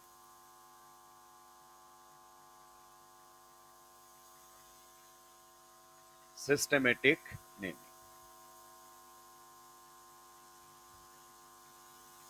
Systematic naming. सबसे पहले एक बात समझो, जो आपने लिखा है उसकी फुल फॉर्म तो एटलीस्ट मालूम होना चाहिए। क्या आपको आयुपैक का फुल फॉर्म मालूम है? बताइए क्या है आयुपैक का full form? International union of pure and applied chemistry. Practical नहीं, international union of pure and applied chemistry. मतलब यहां पर जो मैं बातें बोलूंगा ना, वो मैं नहीं बोल रहा हूंगा, वो इंटरनेशनल यूनियन ने डिसाइड किया हुआ है। जैसे एक कार्बन को मेथ बोलते हैं, तो तुम मेरा कॉलर नहीं पकड़ सकता आके कि एक कार्बन को मेथ क्यों बोलते हैं। ऐसे बच्चों कई साल लगते हैं, फिर वो लौट जाता कर, क्योंकि मेरा डिसीजन नहीं है। किसका डिसीजन है? इंटरनेशनल यूनियन का। आपको इससे दिक्कत है, वहां बदलवाइए, हम बदल देंगे। इस बात को आपको समझना पड़ेगा। तो यहां पर सारा जो नेमिंग पैटर्न आ रहा है वो रूल बेस्ड आ रहा है। क्या आ रहा है? Rule based. या तो रूल हमें मालूम होंगे तो हम नाम सही से लिख देंगे, नहीं मालूम होंगे तो भाई साहब आप अपना नाम लिख सकते हैं, कोई दिक्कत नहीं है, पर वो चार ऑप्शन में नहीं मिलेगा। इस बात को आप समझिए। कई बार हमारे साथ यही दिक्कत होती है कि हम सब्जेक्ट को सही से कनेक्ट नहीं कर पाते हैं। हमारे अंदर क्वेश्चन पूछने की इतनी आदत हो जाती है कई बार कि हम अननेसेसरी क्वेश्चन पुट करते हैं कि बताओ सिंगल बॉन्ड के लिए एन क्यों लिखते हैं, डबल बॉन्ड के लिए इन क्यों लिखते हैं। ये लिखते हैं, इसमें कोई लॉजिक? मैं पूछूं 3 × 2 6 क्यों होता है, तो तुम्हारे पास भी कोई जवाब नहीं इसका। तो कुछ चीजें हमें याद करके आगे बढ़ना होता है, तो रूल हमें मालूम होने चाहिए। अब ये बनाया क्यों गया? देखिए स्टार्टिंग में क्या था ना, ऑर्गेनिक कंपाउंड्स बहुत लिमिटेड थे, और जो ऑर्गेनिक कंपाउंड्स थे जिसने इन्वेंट किया उसके नाम पर नाम आ गया उसका। क्लियर? या फिर अगर अपन बात करना चाहें जहां से मिला उसके नाम पर नाम आ गया उसका, या जिस सोर्स से मिला उसके नाम पर नाम आ गया। लिमिटेड था, हर किसी का नाम याद रख पाना आसान। जैसे मान लो मैं 5 बच्चों को पढ़ा रहा हूं, तो 5 बच्चों के नाम याद करना मेरे लिए आसान है। वही मैं 5,000 बच्चों को पढ़ाने लगूं तो आप भी जानते हैं नाम याद करना आसान नहीं है। तो फिर रोल नंबर सिस्टम चलता है कि भाई ये काम करवाना है तो आज पहले 5 करेंगे, फिर अगले 5 करेंगे, फिर अगले 5 करेंगे। तो याद रखने का झंझट नहीं है। जैसे पीरियोडिक टेबल में आपने देखा होगा, स्टार्टिंग में हर एलिमेंट का एक पर्टिकुलर नाम आया तो हमने उसको याद किया, लेकिन बाद में एलिमेंट्स बहुत ज्यादा होने लगे तो वहां पर भी आईयूपीएसी ने एक सिस्टम फिट कर दिया कि इस तरीके से आप नाम लिख सकते हो। क्लियर? तो ये वही सिस्टम है, सिस्टेमेटिक नेमिंग बोलते हैं आईयूपैक नेमिंग को। कई बार सिंपल क्वेश्चन आता है, write down the systematic name of the organic compound. बच्चों को नहीं समझ में आता है, क्योंकि उसका जीवन तो किस में निकल गया है? आईयूपैक नेम में। तो आईयूपैक नेम को सिस्टेमेटिक नेम कहते हैं। ठीक है? तो यहाँ पर सर्टेन रूल्स रहेंगे ऑर्गेनिक कंपाउंड के नाम लिखने के, and we have to learn them simply, और कोई मतलब नहीं है। तो उसने क्या रूल दिया यूपीएससी ने कि जब भी किसी ऑर्गेनिक कंपाउंड का आप नाम लिखोगे तो एक फिक्स पैटर्न उसको फॉलो करना पड़ेगा। नाम में सबसे पहले, ध्यान से सुनते जाएंगे, लिखने का मौका दिया जाएगा। नाम में सबसे पहले क्या लिखा जाएगा? प्रीफिक्स। आप जानते हैं जो पहले आ जाता है उसको क्या बोलते हैं? प्रीफिक्स। और जो बाद में आता है उसको क्या बोलते हैं? सफिक्स। तो सबसे पहले प्रीफिक्स लिखा जाएगा। उसके बाद अगर अपन बात करना चाहें तो लिखा जाएगा वर्ड रूट। जो वर्ड रूट से पहले आ जाता है उसको प्रीफिक्स कहते हैं, और जो वर्ड रूट के बाद आता है उसको क्या कहते हैं? सफिक्स। ध्यान से सुनते हुए जाए, स्टार्टिंग में यही बात है। फिर बाद में अगर अपन बात करें तो आपके प्रीफिक्स को भी दो कैटेगरी में डिवाइड कर दिया। एक आपके सामने निकल कर आया, कौन सा? Secondary prefix. कौन सा निकल कर आया? Secondary prefix. आगे बात समझ में। और एक हमारे सामने निकल कर आया क्या? 1 डिग्री या फिर प्राइमरी प्रीफिक्स। तो एक सेकेंडरी निकल कर आया और एक हमारे सामने निकल कर आया प्राइमरी प्रीफिक्स। यानी कि प्रीफिक्स को भी कितनी कैटेगरी में बांट दिया गया? दो कैटेगरी। इसी प्रकार से आपके सफिक्स को भी कैटेगराइज कर दिया गया। कितनी कैटेगरी में? दो कैटेगरी में। एक आप लोगों के सामने निकल कर आया कौन? Primary suffix. एक निकल कर आया प्राइमरी सफिक्स और दूसरा निकल कर आया सेकेंडरी सफिक्स। ये हमारे सामने है। यानी कि सर अब तो मामला और भी गड़बड़ हो गया है, इनको कैसे अरेंज करना है ये भी मालूम होना चाहिए। भाई ऊपर वाला सिस्टम तो क्लियर है कि जब भी नाम लिखेंगे सबसे पहले क्या लिखे जाएंगे? प्रीफिक्स। फिर कौन लिखा जाएगा? Word root. फिर कौन लिखा जाएगा? सफिक्स। बट प्रीफिक्स भी आपने कितने कर दिए? दो। तो पहले कौन सा लिखा जाएगा? सेकेंडरी या प्राइमरी? ये भी मुझे बताओ। और सफिक्स भी आपने कितने कर दिए? दो। तो पहले प्राइमरी या सेकेंडरी? तो अब और आगे बढ़े तो पर्टिकुलर हमारे पास निकल कर आ गया है कि जब भी ऑर्गेनिक कंपाउंड का नाम लिखोगे सबसे पहले सेकेंडरी प्रीफिक्स लिखा जाएगा। क्या लिखा जाएगा? सेकेंडरी प्रीफिक्स प्लस उसके बाद आपके सामने आएगा कौन? Primary prefix. Primary prefix. मैं इसको याद रखने का तरीका भी बताऊंगा। उसके बाद हमारे सामने कौन आएगा बताइए? Word root. उसके बाद हमारे सामने आएगा वर्ड रूट। उसके बाद हमारे सामने आएगा कौन? Primary suffix. काफी बच्चों को याद है, अच्छी बात है। Primary suffix. और उसके बाद हमारे सामने आएगा कौन? Secondary suffix. ये हमारे सामने एक फिक्स पैटर्न है and we have to follow this pattern. जब भी किसी ऑर्गेनिक कंपाउंड का नाम लिखेंगे तो हमें इस पैटर्न को फॉलो करना ही है, कोई इफ एंड बट नहीं चलेगा। याद रखने का तरीका देखो, वर्ड रूट मेन होता है किसी भी ऑर्गेनिक कंपाउंड का, ओरिजिन मान सकते हैं उसको। तो यहां पर क्या मान लो? जीरो। वर्ड रूट को क्या मान लो? जीरो। आप बताओ जीरो से आगे कौन होता है? वन। और फिर कौन आएगा? टू। आप बताइए जीरो के बाद भी कौन होता है? वन। और वन के बाद कौन होता है? टू। ऐसे याद रखो, वर्ड रूट से पहले जो आए प्रीफिक्स, वर्ड रूट के बाद जो आए सफिक्स। तो वर्ड रूट से जस्ट पहले कौन सा मिलेगा? 1 डिग्री या 2 डिग्री? 1 degree prefix. फिर कौन मिलेगा? 2 डिग्री प्रीफिक्स। वर्ड रूट के जस्ट बाद क्या मिलेंगे? सफिक्स। कौन सा? 1 डिग्री। फिर कौन सा? 2 डिग्री। तो कई बार आप कंफ्यूज हो जाएं कि पहले 2 डिग्री लिखना है कि पहले 1 डिग्री। तो आप इस तरीके से याद रख सकते हैं वर्ड रूट को क्या मानकर? जीरो। अब हम इन सभी टर्म्स को वन बाय वन समझेंगे। ये क्या बताता है, ये हमें क्या बताता है, ये हमें क्या बताता है। जब तक इनके बारे में हमें कंप्लीट इंफॉर्मेशन नहीं होगी तब तक हम कंपाउंड का नाम नहीं लिख सकते। तो पहले ये नोट डाउन करेंगे और फिर हम सेकेंडरी प्रीफिक्स के थ्रू आगे बढ़ेंगे।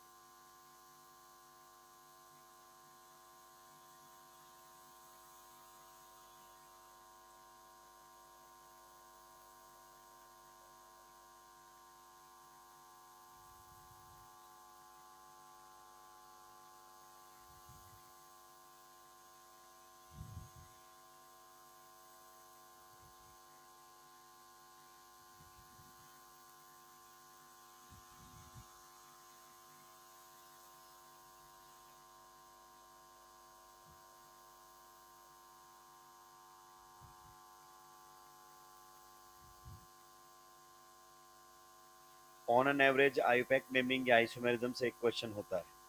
इस बार आइसोमेरिज्म से था तो आईयूपैक नेमिंग से नहीं था। पर आईयूपैक नेमिंग की जरूरत तो आपको पड़ेगी पड़ेगी, क्योंकि हर रिएक्शन में नाम लिख कर देगा तो आपको स्ट्रक्चर बनानी पड़ेगी। तो इसके बिना तो आप आगे बढ़ ही नहीं सकते। भले ही डायरेक्ट क्वेश्चन ना आए, इनडायरेक्टली क्वेश्चन में आपको हर क्वेश्चन में जरूरत पड़ेगी इसकी।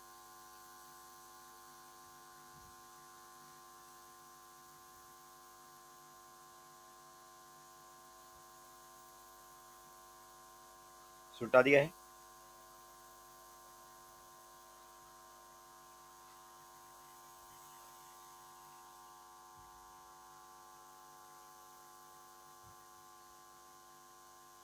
अब सुलटा दिया सभी ने। क्या हम सबसे पहले प्रीफिक्स डिस्कस कर सकते हैं? चलिए, उसके बाद हम किसका डिस्कशन करेंगे? वर्ड रूट का, फिर सफिक्स का। सबसे पहले हम डिस्कस करेंगे किसका? प्रीफिक्स। आगे बढ़ सकता हूं? चलिए देखिए, प्रीफिक्स को ऐसे लिखेंगे जैसे मैं लिख रहा हूं, बिल्कुल वैसे लिखना। प्रीफिक्स, इसको हम डील करेंगे कितनी कैटेगरी में? दो कैटेगरी। सबसे पहले हम डील करेंगे कौन सा? Secondary prefix. और फिर उधर हम डील करेंगे कौन सा? Primary prefix. प्राइमरी अगर अपन बात करना चाहें प्रीफिक्स, तो पहले इसको लिख कर आएंगे। तो आप जब लिखें तो इसके नीचे लिखें, क्योंकि उसके लिए भी आपको जगह छोड़नी पड़ेगी। वो ज्यादा नहीं, इसके लिए 3-4 जगह छोड़, मतलब लाइनें छोड़ दोगे तो काम चल जाएगा। उसमें बहुत ज्यादा बातें नहीं करनी, पर इसमें हमें ज्यादा बातें करनी पड़ेगी। सबसे पहले हम सेकेंडरी प्रीफिक्स किसके लिए इस्तेमाल में लेते हैं, ये हमें मालूम होना चाहिए। तो पहला पॉइंट लिखेंगे सेकेंडरी प्रीफिक्स के नीचे, substituents are indicated by secondary prefix. Substituents are indicated by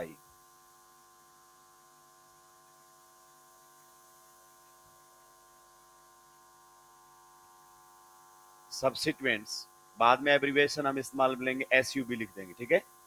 Substituents are indicated by, substituents are indicated by 2 degree या सेकेंडरी प्रीफिक्स।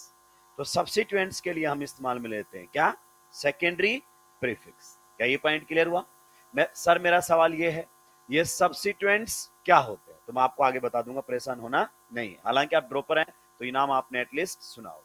नेक्स्ट पॉइंट इसी में, substituents are always written in alphabetic order.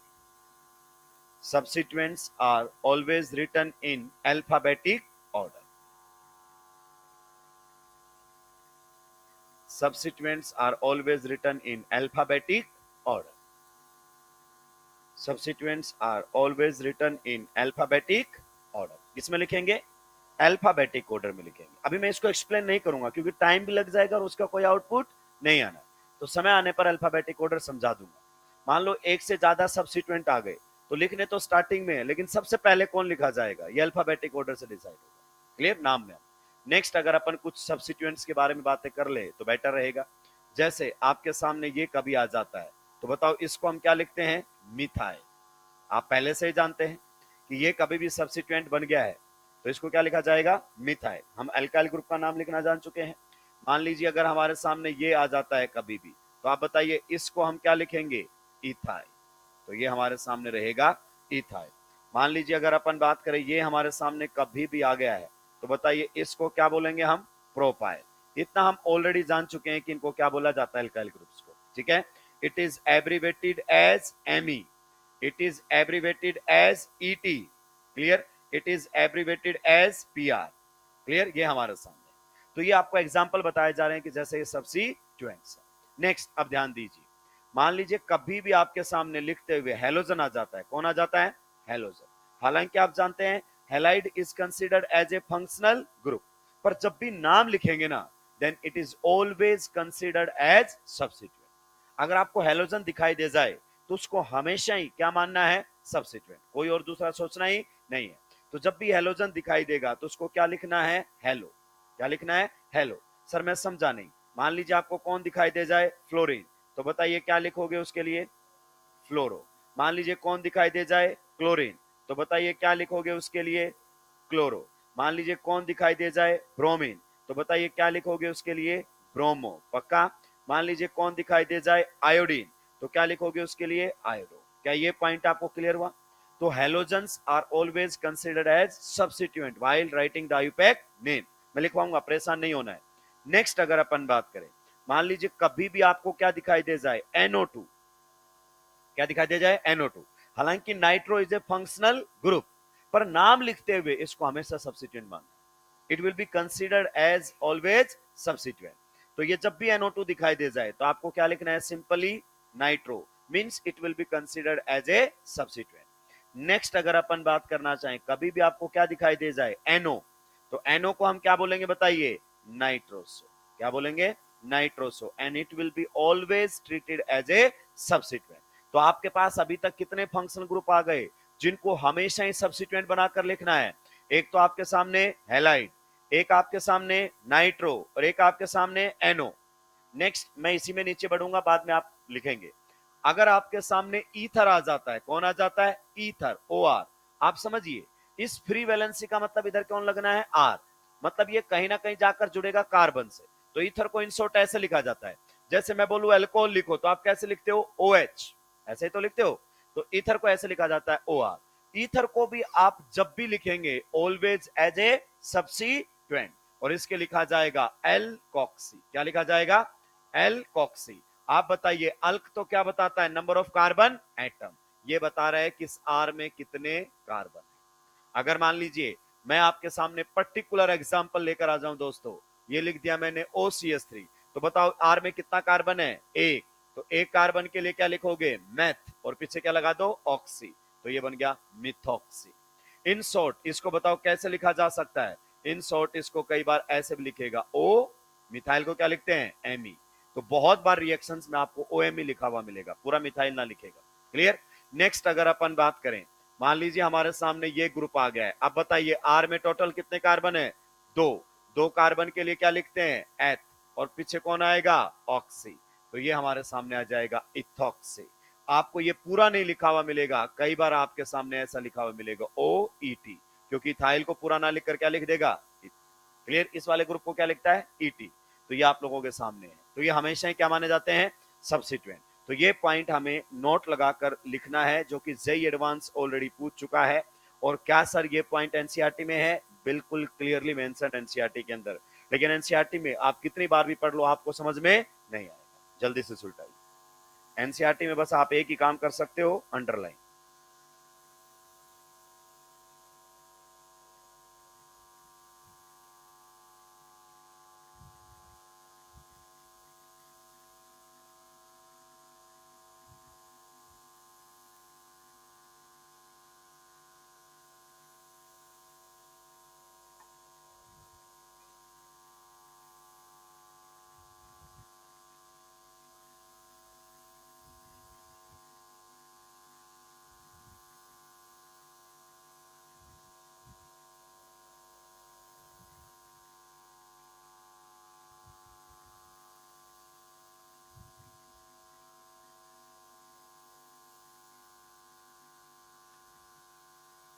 जब भी कोई substituent बनेगा उसके लिए क्या लिखा जाएगा? 2 डिग्री प्रीफिक्स। ये तो एग्जाम्पल, आप मत समझना कितने ही होते हैं, ये तो एग्जाम्पल है कि भाई 2 डिग्री प्रीफिक्स के एग्जाम्पल। जैसे कभी सब्स्टिट्यूएंट ये बन जाए तो इसको क्या बोला जाएगा? मिथाइल। ये बन जाए तो इथाइल, ये बन जाए तो प्रोपाइल। एक्स को हमेशा ही क्या मानना है? सब्स्टिट्यूएंट। क्या लिखा जाएगा? हेलो। NO2 को हमेशा क्या मानना है? सब्स्टिट्यूएंट। क्या लिखना है? नाइट्रो। NO को हमेशा क्या मानना है? सब्स्टिट्यूएंट। क्या लिखा जाएगा? नाइट्रोसो। नाइट्रोसो कहाँ आएगा, कोई बताएगा मुझे? Nitroso, when 2 degree amines react with nitrous acid and nitroso compounds are formed, yellowish oil। तो जो बातें कर रहा हूं ना वो बहुत सोच समझ के कर रहा हूं। सुलटा दिया है सभी ने?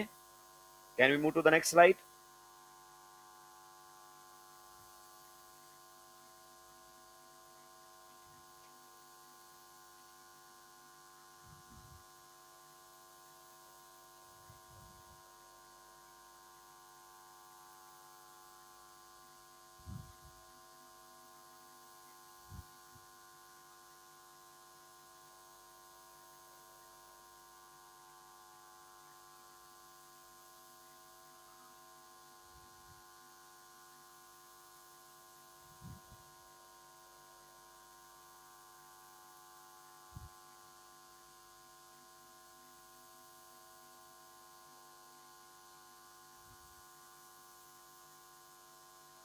सुलटा दिया है, नोट में लिख दीजिए X comma NO2 comma NO and OR। आप समझते ना? ये हैलाइड, ये नाइट्रो, ये नाइट्रोस और वो ether are always considered as substituent, are always considered as substituent। are always considered as substituent while writing the IUPAC name of an organic compound. While writing the IUPAC name of an organic compound. कहता है जब भी आपसे नाम पूछे ना तो इनको किसकी तरह ट्रीट करना है? सब्स्टिट्यूएंट. हमेशा ये सब्स्टिट्यूएंट बनाकर लिखे जाएंगे. Are always considered as substituent while writing the IUPAC name of an organic compound. कि जब भी बोले write down the IUPAC name of an organic compound तो X को क्या मानकर लिखना है? सब्स्टिट्यूएंट. NO2 को भी सब्स्टिट्यूएंट, NO को भी सब्स्टिट्यूएंट और ईथर को भी सब्स्टिट्यूएंट. हालांकि फंक्शनल ग्रुप होते हैं पर नेमिंग में इनको क्या माना जाएगा? सब्स्टिट्यूएंट. ये क्लियर होना चाहिए. और ये जेई एडवांस पूछ चुका है कि which of the following functional groups are considered as substituent in IUPAC naming. ये क्लियर. चलिए वापस आते हैं. तो ये हमने बातें की सेकेंडरी प्रीफिक्स की. हम बातें करेंगे किसकी? प्राइमरी प्रीफिक्स की. देखिए प्राइमरी प्रीफिक्स आपको बताएगा कि आपका कंपाउंड ओपन चेन है या साइक्लिक. किसके बारे में इंडिकेशन देता है? ये नेचर बताएगा आपकी. पर्टिकुलरली अगर अपन बात करें पेरेंट कार्बन चेन का कि आपका कंपाउंड साइक्लिक है या फिर आपका कंपाउंड ओपन चेन है. मान लीजिए अगर आपका कंपाउंड कैसा है? Open chain. कैसा है आपका कंपाउंड? Open chain. तो आपको 1 डिग्री प्रीफिक्स लिखने की जरूरत नहीं. 1 डिग्री प्रीफिक्स की अगर अपन बात करना चाहें यहां पर हमारे सामने रहेगा 1 डिग्री बोल दो या प्राइमरी बोल दो, एक ही बात है. अगर आपका कंपाउंड ओपन चेन है तो उसके लिए 1 डिग्री प्रीफिक्स नहीं लिखा जाता. अंडरस्टूड है कि वो ओपन चेन है. लेकिन अगर आपका कंपाउंड कैसा है? साइक्लिक. साइक्लिक का मतलब रिंग की फॉर्म में है तो उस केस में 1 डिग्री प्रीफिक्स आप क्या लिखोगे? साइक्लो. यानी कि नेचर ऑफ ऑर्गेनिक कंपाउंड बताता है either it is open chain और साइक्लो. बस इतना सा ही इसके अंदर. बाईसाइक्लो भी आते हैं, फिर आपके दूसरे टाइप के भी आते हैं, वो हमारे सिलेबस में नहीं है. हमें बाईसाइक्लो पर नहीं जाना है. साइक्लिक का मतलब हमारे लिए बाय डिफॉल्ट कौन सा है? मोनोसाइक्लिक. कौन से हैं? मोनोसाइक्लिक. मतलब मोनोसाइक्लिक का मतलब, मोनो का मतलब क्या होता है? 1, जिनमें एक ही रिंग होती है. तो रिंग होगी तो हमें 1 डिग्री प्रीफिक्स क्या लिख देना है? साइक्लो. रिंग नहीं होगी तो 1 डिग्री प्रीफिक्स लिखने की जरूरत नहीं है. सुलटा दीजिए इसको जल्दी से.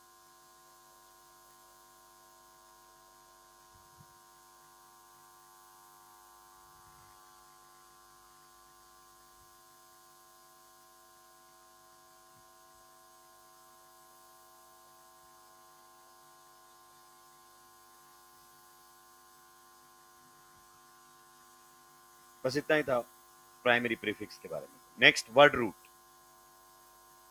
Next word root. बताइए वर्ड रूट क्या बताता है? ऑर्गेनिक कंपाउंड में या पीसीसी में? लिखिए इसमें indicates. Indicates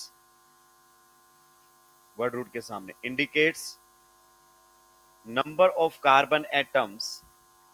indicates number of carbon atoms in parent carbon chain.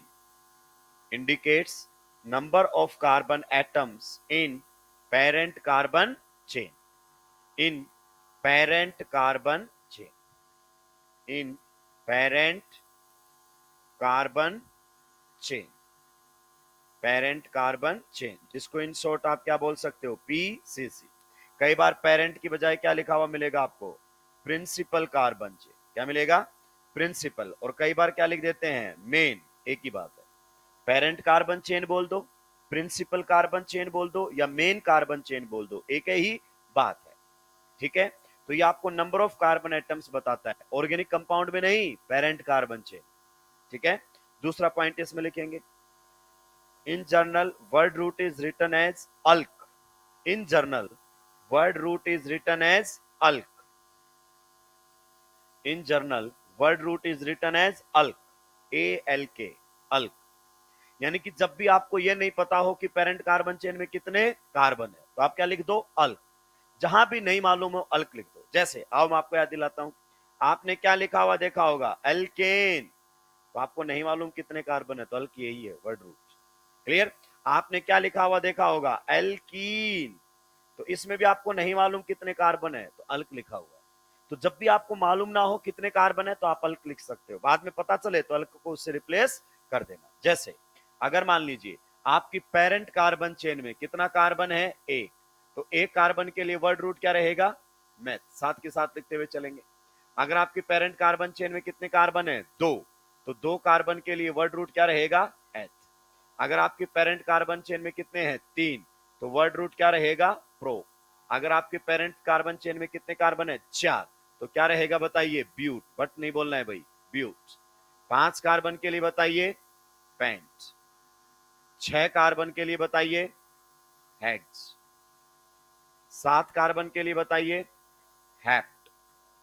Hept भी इस्तेमाल में लिया जाता है, सेप्ट भी, लेकिन ज्यादा कौन चलता है? हेप्ट। 8 कार्बन अगर आपकी पेरेंट कार्बन चेन में है तो क्या लिखोगे? ऑक्ट। 9 कार्बन अगर आपके पेरेंट कार्बन चेन में है तो क्या लिखोगे? नॉन। 10 कार्बन आ गए तो बताओ क्या लिखोगे? डेक। 11 कार्बन आ गए तो अनडेक। 11 कार्बन के लिए आप लिखेंगे, बिल्कुल सही बताया, अनडेक। 12 कार्बन आ गए तो डूडेक। अगर हमारे सामने 13 कार्बन आ गए तो ट्राइडेक। इसी प्रकार से 14 कार्बन आ गए तो टेट्राडेक। और इसी प्रकार से आप चलते रहो, आपको समझ में आ गया। 15 आ गए तो पेंटा, 16 आ गए तो हेक्सा, और 20 कार्बन आ गए तो आइकोस। हालांकि आपसे कभी कार्बन एटम काउंट नहीं करवाएगा, जोर मार के 12 कार्बन तक आता है, उसका पर्पज आपसे number of carbon atom count करवाना नहीं। तो कभी आप सोचो यही पूछ लेगा कि बताइए 25 कार्बन के लिए वर्ड रूट क्या रहेगा? नहीं पूछेगा, इतना भी खोपड़ा खराब नहीं हुआ है। तो वो उसको आईपैक नेम पूछेगा उससे बढ़िया, और मोस्ट ऑफ द केसेस में 12 तक आके वो सिमट जाता है। अब इसमें सुनो, जब आपने नाम लिखा ना 1 से 4, तो कहता है 1 से 4 के पीछे जो नाम दिए गए ना, कोई लॉजिक नहीं। एक कार्बन को मैथ बोला गया है, कोई लॉजिक ही। 2 कार्बन को एथ बोला गया है, कोई लॉजिक। 3 कार्बन को प्रोप और 4 को ब्यूट, कोई लॉजिक नहीं है। उसके बाद जो आपने लिखे हैं उसके पीछे लॉजिक है, और वो है आपके ग्रीक न्यूमरल्स। क्या है? Greek numerals. जैसे आप कोई काउंटिंग में मान लीजिए 5 होता है तो हम क्या बोलते हैं? 5। इंग्लिश में क्या बोलते हैं? 5। और ग्रीक में क्या बोलते हैं? पेंट। क्या बोलते हैं? पेंट। तो इनको हम तो क्या बोलेंगे? 5। इंग्लिश में क्या बोलेंगे? 5। और ग्रीक में क्या बोलेंगे? पेंट। तो ये ग्रीक न्यूमरल्स है। अगर कोई क्वांटिटी में 5 होता है तो वो पेंट बोलते हैं, 6 होता है तो वो हेक्स बोलते हैं, अगर 7 होता है तो वो हेप्ट बोलते हैं, 8 नहीं बोलते, ऑक्ट बोलते हैं वो। क्लियर? तो ये ग्रीक न्यूमरल्स, इनके पीछे लॉजिक है, ऊपर वालों के पीछे कोई लॉजिक नहीं है। तो ये हमारे सामने किसकी कहानी हो गई है? वर्ड रूट की। ठीक है, तो वर्ड रूट भी हमने जान लिया है। नेक्स्ट आप बताइए, इसी सीरीज में हमारे पास कौन है? अब सफिक्स की तरफ हम जाते हैं। किसकी तरफ जाते हैं?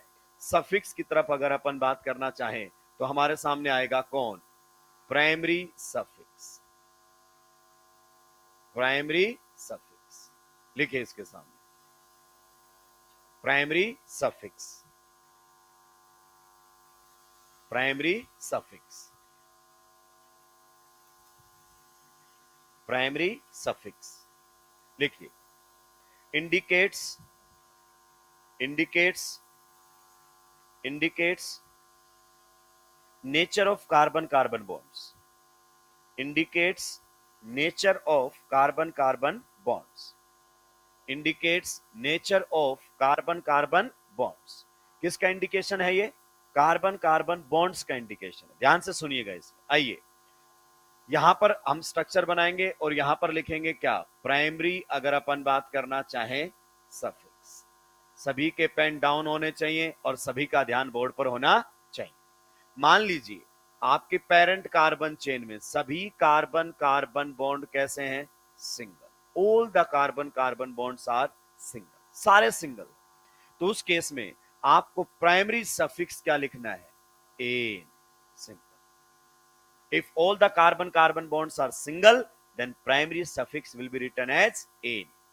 मान लीजिए आपकी पेरेंट कार्बन चेन में एक भी कार्बन कार्बन के बीच में क्या आ गया है? Double bond. ध्यान से सुनिए मेरे भाई लोगों, आप ध्यान नहीं देते हैं। यहां पर कार्बन कार्बन में क्या है? डबल। हालांकि कार्बन कार्बन में सिंगल बॉन्ड भी है, वो आप ध्यान नहीं दे रहे। कार्बन कार्बन में सिंगल बॉन्ड भी है और डबल भी है। तो अगर सिंगल और डबल दोनों है तो सिंगल का कोई डिस्कशन नहीं होगा, केवल किसकी बात होगी? डबल। सिंगल मत बताओ, बस डबल बता दो। ये बता देंगे कि डबल कौन से दो कार्बन के बीच में, तो बाकी सब में क्या मान ली जाएंगे बाय डिफॉल्ट सिंगल, तो सिंगल को बताने की जरूरत नहीं है। तो डबल बॉन्ड के लिए क्या लिखा जाएगा, इन। अब मेरी बात को ध्यान से सुनिए, क्या कार्बन कार्बन डबल बॉन्ड एक फंक्शनल ग्रुप होता है? हाँ। क्या कार्बन कार्बन ट्रिपल बॉन्ड भी एक फंक्शनल ग्रुप होता है? हाँ। लेकिन उनको हम प्राइमरी सफिक्स की फॉर्म में लिखेंगे आईयूपैक नेम में। जैसे फंक्शनल ग्रुप तो NO2 भी था, फंक्शनल ग्रुप तो NO भी था, फंक्शनल ग्रुप तो ईथर भी था, फंक्शनल ग्रुप तो X भी था, पर नाम लिखते हुए उनको क्या माना जाएगा, सब्स्टिट्यूएंट। एग्जैक्टली ऐसे ही अगर डबल बॉन्ड और ट्रिपल बॉन्ड है तो उनको हम फंक्शनल ग्रुप की तरह नहीं लिखेंगे, हम उनको किसकी तरह लिखेंगे, प्राइमरी सफिक्स की तरह लिखेंगे आईयूपैक नेम के अंदर। क्लियर? मान लीजिए अगर आपके सामने कार्बन कार्बन में डबल बॉन्ड एक से ज्यादा आ गया है, तो जब भी कोई चीज रिपीट होती है ना केमिस्ट्री में, एक से ज्यादा बार आती है, तो मान लीजिए कोई भी चीज कितनी बार आ रही है, 2 बार, तो हम 2 बार आने पर क्या लिखेंगे, डाई। अगर सेम चीज कितनी बार आ रही है, 3 बार, तो हम क्या लिखेंगे, ट्राई। अगर सेम चीज 4 बार, तो हम क्या लिखेंगे, टेट्रा। अगर सेम चीज कितनी बार, 5 बार, तो क्या लिखेंगे, पेंटा। अगर सेम चीज 6 बार, तो क्या लिखेंगे, हेक्सा। तो कोई भी चीज जब रिपीट होती है तो हमें इन प्रीफिक्स का इस्तेमाल करना पड़ता है। तो अब हमें क्या लिखना है, कितनी बार डबल बॉन्ड आया है बताइए, कितनी बार डबल बॉन्ड आया है, 2 बार, तो हम यहां पर क्या लिखेंगे, डाई इन। इन का मतलब डबल बॉन्ड, डाई का मतलब 2 बार। मान लीजिए सर 3 बार आ गया, तो अब आपको बताने की जरूरत नहीं है। डबल बॉन्ड जितनी बार आएगा उतनी बार बताना पड़ेगा, सिंगल को बताने की जरूरत। इधर देखो सिंगल भी तो एक से ज्यादा बार था, पर सिंगल ए नहीं लिखा जाएगा, लेकिन डबल जितनी बार आएगा बताना पड़ेगा।